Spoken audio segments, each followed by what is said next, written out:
Good morning, Alex and friends. I'm Grace. Today is Wednesday, February 18th, 2026, and you're listening to Alex's News.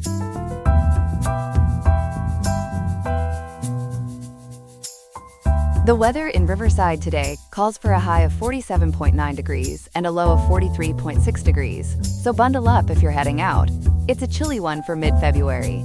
Coming up on today's show, we'll examine how California's push for free preschool is unexpectedly forcing many infant daycare centers to shut down, straining options for the youngest families. Plus, we'll cover the latest on international tensions in the South China Sea, updates from the ongoing tech antitrust trials in Silicon Valley, and heartwarming stories of community resilience amid the winter storms. All this and more coming up on Alex's News. Stay tuned.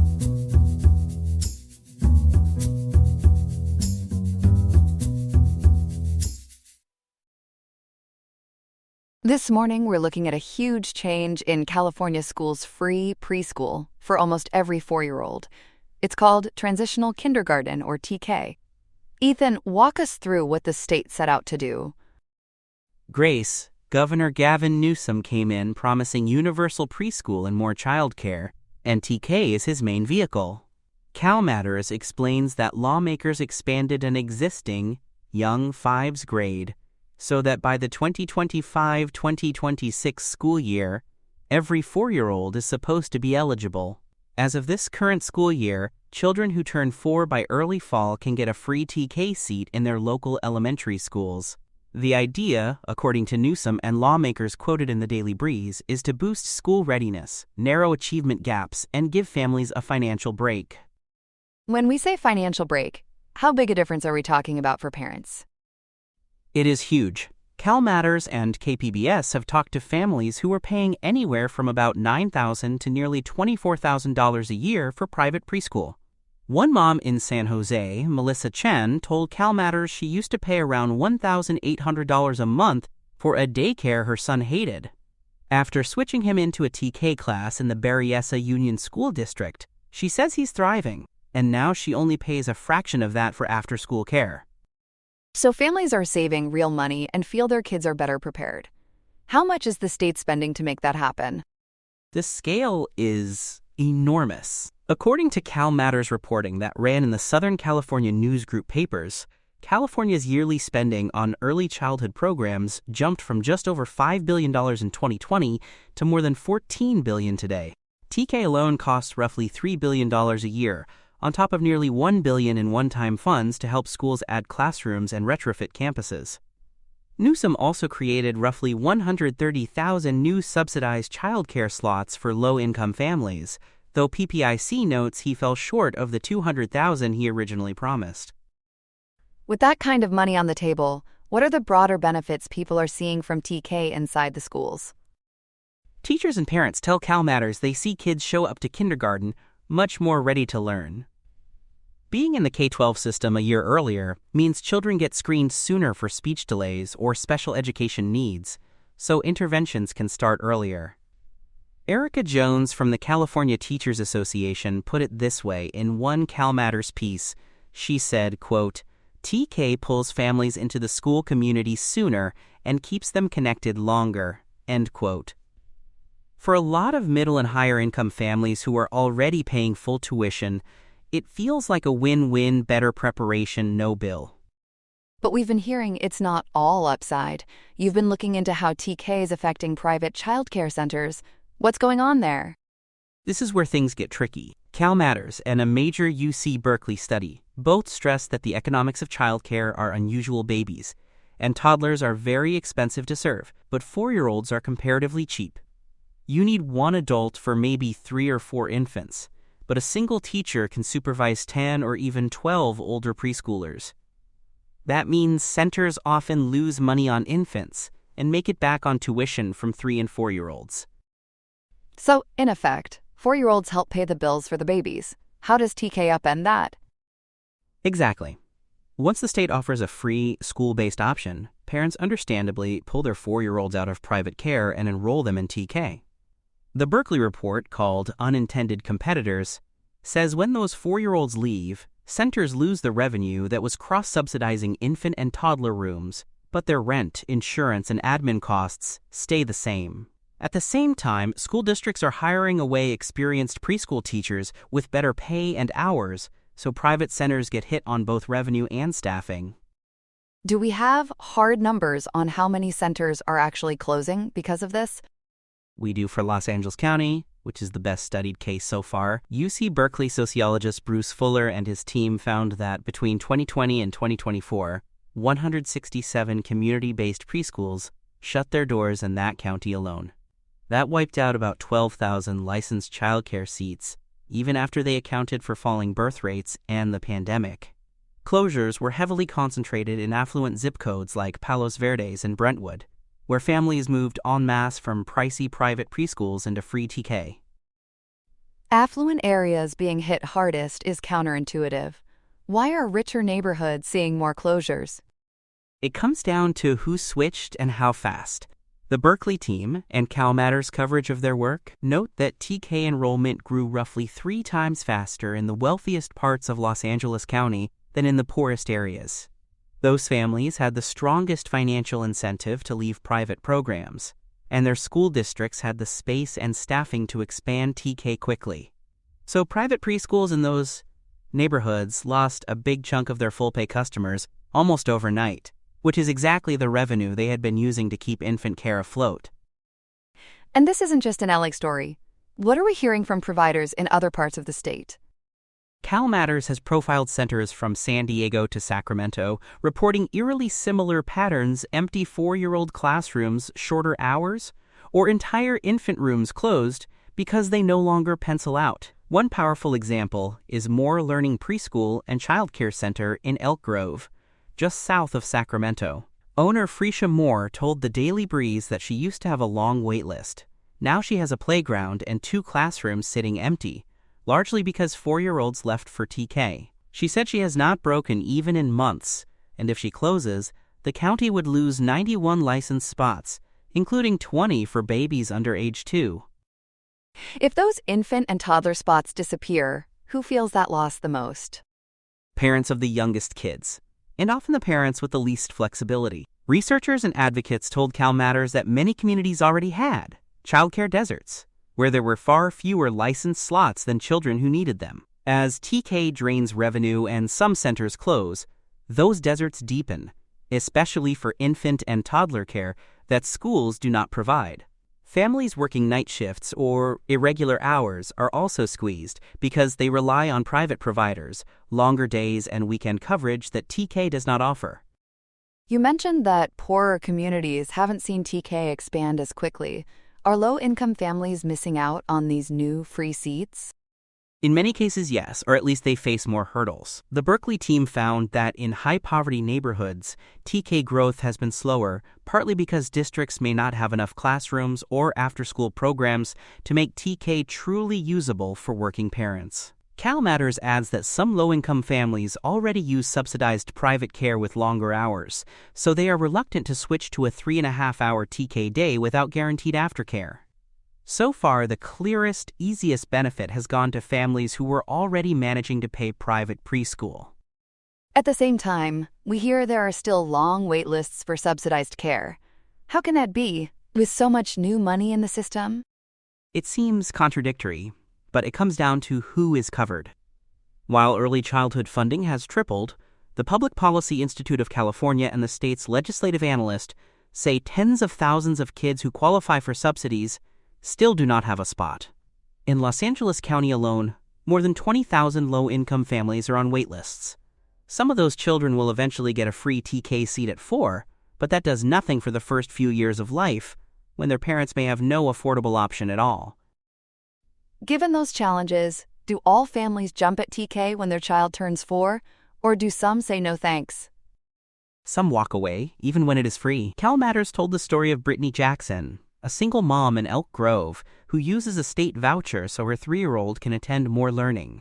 She plans to delay TK because she values the play-based, relationship-driven environment at that private center and does not want to juggle TK plus separate aftercare. Her voucher makes it financially possible to stay put, and state officials point to parents like her to stress that TK is an option, not a mandate. There's also a debate over what's really driving these closures. How much do researchers actually blame TK versus things like fewer births or pandemic aftershocks? The answer depends on whom you ask. The UC Berkeley team and an August 2025 PPIC analysis both find that preschool closures are much more frequent in zip codes where TK enrollment surged, even after controlling for the state's falling birth rate and COVID-era disruption. Fuller's group notes that the closure rate in Los Angeles County nearly doubled after TK started expanding. But state budget officials, quoted in Cal Matters, argue TK is just one factor alongside a shrinking 0 to 4 population, the end of pandemic stabilization payments, and rising costs for rent, insurance, and wages. You mentioned California chose to run most of this through its public schools. How is that different from what other states are doing with preschool? California made a structural bet on public schools as the main delivery system, instead of funding both schools and private providers equally. Cal Matters and PACE, the education policy group, point out that states like Colorado, Vermont, and Georgia use mixed delivery, models where public dollars follow the child to either a school or a qualified private center. In Colorado, for example, universal preschool funding pays comparable rates to both school districts and private providers, and families use a single application to choose either. Vermont requires districts to send tuition payments directly to any approved public or private pre-K program that parents pick, which keeps those 4-year-olds and their revenue spread across the whole system. So in those places, private centers keep serving 4-year-olds instead of losing them to schools. Is California trying to adjust course toward that kind of model now? Slowly, yes, under a lot of pressure. In Governor Newsom's proposed 2026-2027 budget, there is money to keep, cost of care plus, payments going for subsidized providers through June 30th of next year. The state is also moving to what it calls a single rate structure, which Cal Matters describes as a cost-based formula meant to raise reimbursement for infant and toddler care and narrow the gap between what public schools and private centers receive for a publicly funded 4-year-old. Those changes are meant to shore up the business case for serving the youngest children. Beyond rates and payments, what about the workforce problem, with schools poaching teachers from private programs? Lawmakers tried to ease that a bit with Assembly Bill 753, which took effect last month. It creates an earn while you learn role called assistant teacher, letting people work in preschool classrooms for up to 2 years while they finish early childhood coursework. The idea, according to coverage in the Daily Breeze, is to widen the pipeline of staff that centers can hire so they are not constantly losing fully qualified teachers to better-paying TK jobs. Whether that is enough, advocates say, will depend on how quickly pay rates and benefits rise in the private sector. What about practical partnerships between schools and private centers so kids are not bouncing between multiple locations each day? The California Department of Education has quietly been pushing that. Early this year, they released guidance on what they call models of blending programs, encouraging districts to contract with private or community-based providers to deliver TK on their behalf. In theory, that could let a child attend TK and then seamlessly stay in the same place for full-day care, with funding braided from TK, childcare subsidies, and the Expanded Learning Opportunities Program. Some districts are also starting to share after-school money from that big expanded learning pot with nonprofit and private partners, giving those providers another revenue stream tied directly to K-12. All of this sounds like the state is patching an airplane in mid-flight. As of today, February 18th, 2026, where does that leave the big picture? That is exactly how many experts describe it.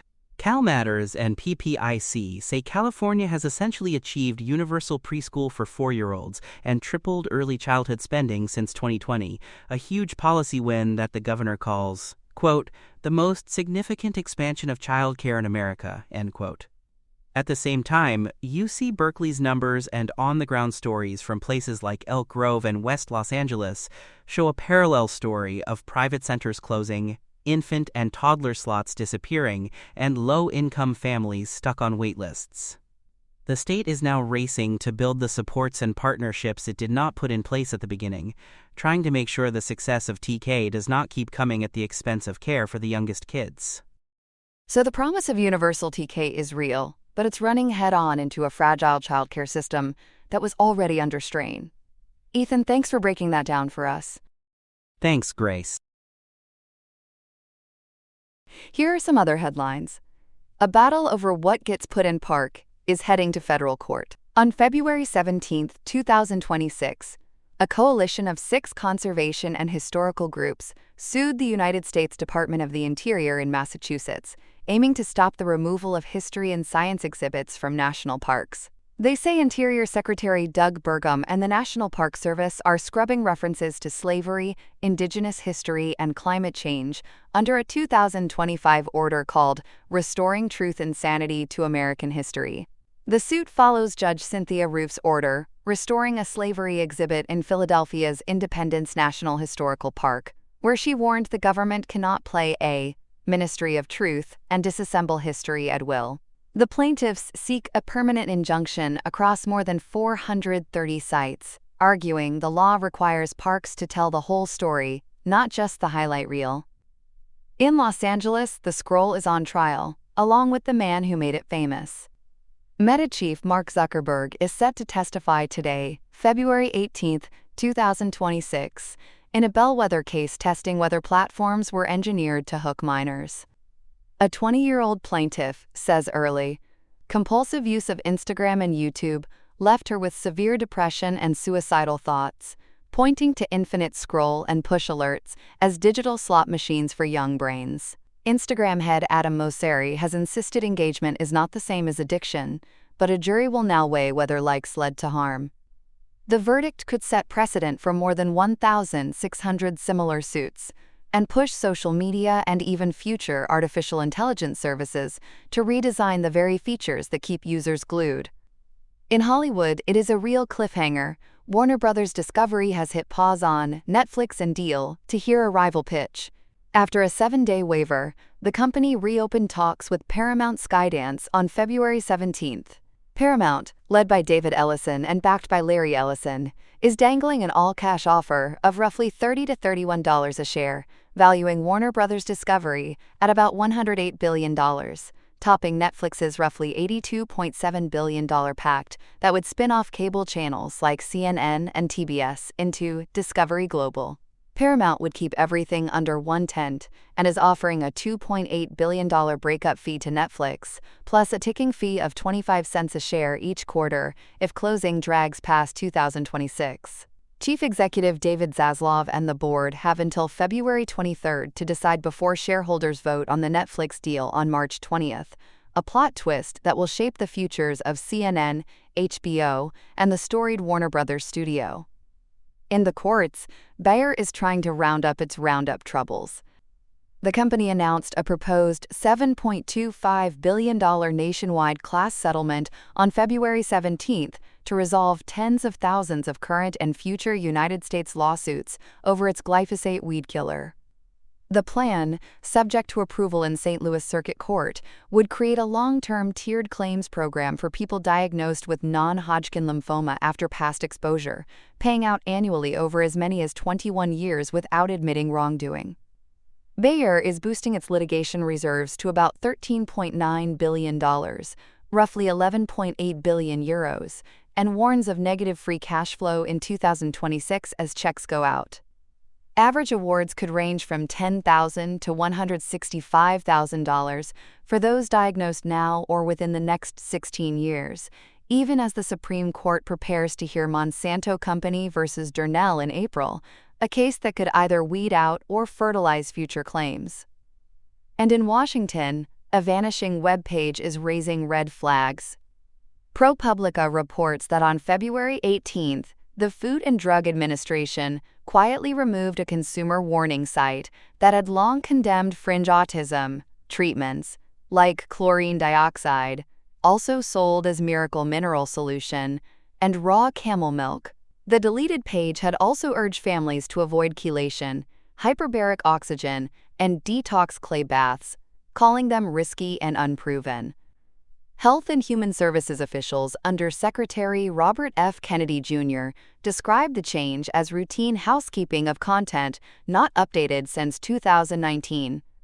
But researchers and the Autism Science Foundation say scrubbing the warnings invites a comeback for dangerous cures, including an industrial bleach linked to organ damage and death, turning a safety net into what critics call a safety knot.